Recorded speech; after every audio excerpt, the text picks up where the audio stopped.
Continuando nossas aulas de algoritmos probabilísticos, vamos falar um pouco hoje sobre convergência em probabilidade. Às vezes é usado as letrinhas ômega, HP, with high probability, ou com alta probabilidade. O que isso significa? Tá?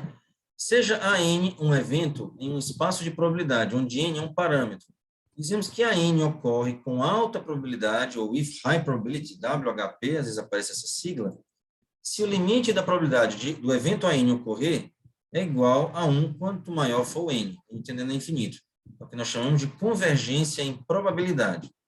Por exemplo, se a probabilidade de a N for maior ou igual a 1 menos 1 sobre N elevado a beta, para algum beta maior do que zero constante, tá? Essa probabilidade, ela tende a 1. Então, é o que nós chamamos de convergência em probabilidade. Nós dizemos que o evento AN ocorre com alta probabilidade. Ou seja, quanto maior o N, essa probabilidade vai tendendo a 1.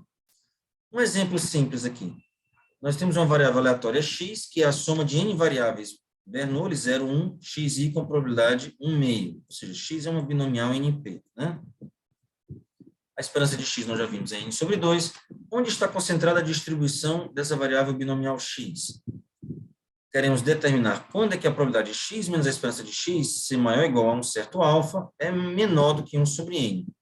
Ou seja, isso ocorre with high probability. X menos E de x não é igual a alfa, acontece com alta probabilidade, ou seja, a probabilidade da cauda tende a zero. A probabilidade da cauda é quando nós temos aqui uma distribuição, essa parte aqui longe da média está tendendo muito a zero, né? É a cauda da distribuição, tá? Perfeito. Então, nós temos que a probabilidade de x menos a esperança de x em modo ser maior ou igual a alfa é menor ou igual, aqui usando o Chernoff, já que nós estamos falando de binomiais, uma binomial, 2 vezes a exponencial de menos alfa ao quadrado sobre 3 vezes a esperança de x. Nós já vimos isso, é uma das formas de escrever o Chernoff, Heflin, que é igual a 2 vezes a exponencial de menos 2 alfa ao quadrado sobre 3n, aqui considerando n, esperança de x igual a n sobre 2, vai ficar n, aqui, n sobre 2, né? Tá? Que, pensando aqui, 2 alfa ao quadrado, se pegarmos aqui, por exemplo, o alfa maior ou igual a 2 vezes raiz de n, ln de n, o que, que vai ficar aqui? Alfa ao quadrado, vai ficar, esse n vai cancelar com esse n, o ln de n vai ficar elevado a menos ln de n, vai ficar 1 sobre n, ainda vai aparecer um 2 aqui, que vezes esse 2 vai ficar 4 terços, vai ficar exatamente 1 sobre n elevado a 4 terços, ainda tem um vezes 2 aqui, né? Esse 2 aqui não sumiu ainda, vai dar exatamente isso, menor ou igual a isso, quer dizer, considerando esse alfa, tá? E para n grande o suficiente, esse valor vai ficar bem menor do que 2, então a gente pode dizer que é menor do que 1 sobre n para n grande o suficiente, tá? Perfeito. Então, isso é o que nós chamamos de convergência em probabilidade. Agora vamos falar um pouco das leis dos grandes números, né? Seja x1 até x2, até x1, x2, x3 e etc., uma sequência de variáveis I e D. Isso aqui é uma expressão muito usada para dizer que são variáveis independentes e identicamente distribuídas. E a média delas é μ, e a variância é sigma ao quadrado, e vamos assumir que são finitos, o μ e o sigma ao quadrado, dessas variáveis. Então, x1, x2, x3 são independentes e têm a mesma distribuição. A média amostral mn é definida como o somatório dessas variáveis, x1 até xn, dividido por n. Tá?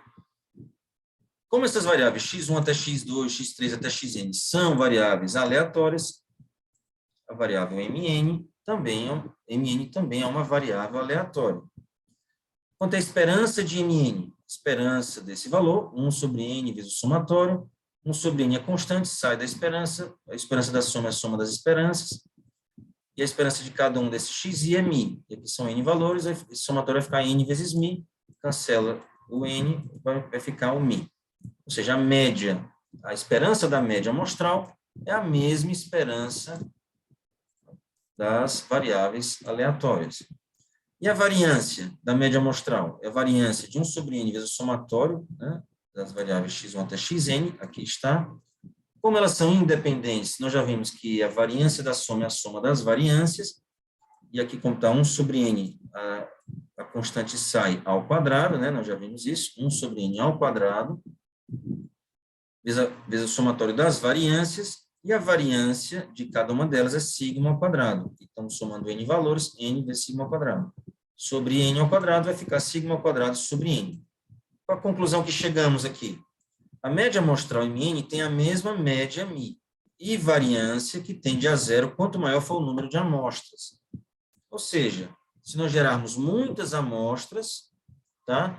A média deve ser a mesma, média esperada, e a variância vai tendendo a zero, ou seja, vai ficando cada vez mais concentrado na média, né? Aí tem alguns teoremas importantes aqui de estatística, que não vou, de probabilidade, de estatística, né?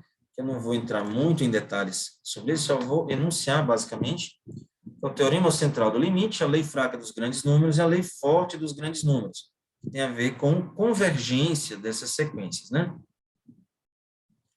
Dessas distribuições. Então, Mn, que é a média amostral, ela converge em distribuição para uma variável aleatória com distribuição normal, a distribuição normal que a gente já viu, que é a distribuição contínua, com média mi e variância sigma ao quadrado sobre n. Aqui tem um errinho, né? Sigma ao quadrado sobre n.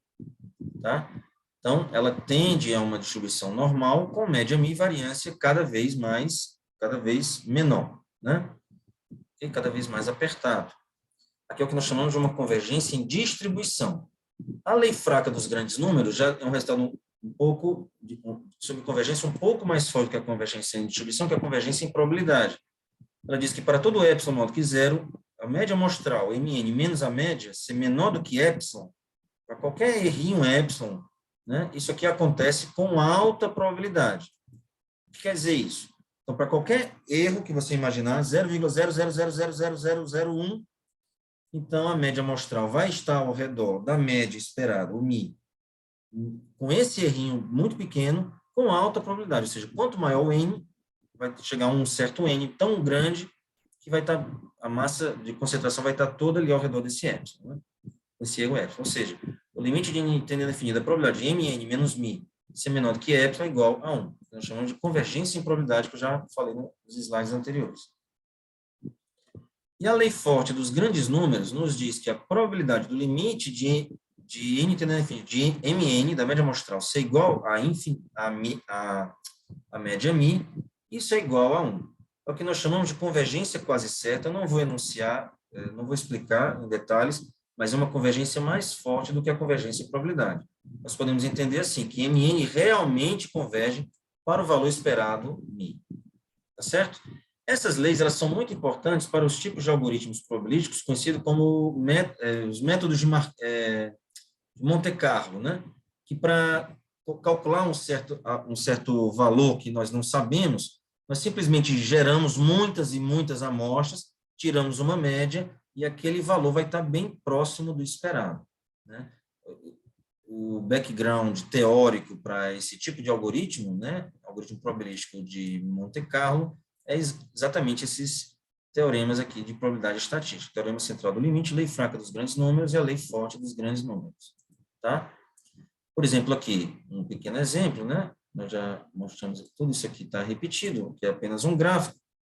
Nós temos aqui, por exemplo, uma distribuição parecida com a normal, por exemplo, se fosse a binomial aqui aproximada, daria algo assim, e aumentando o n, o número de amostras, né? Vai ficando cada vez mais concentrado aqui ao redor da média, que é 0,5, tá?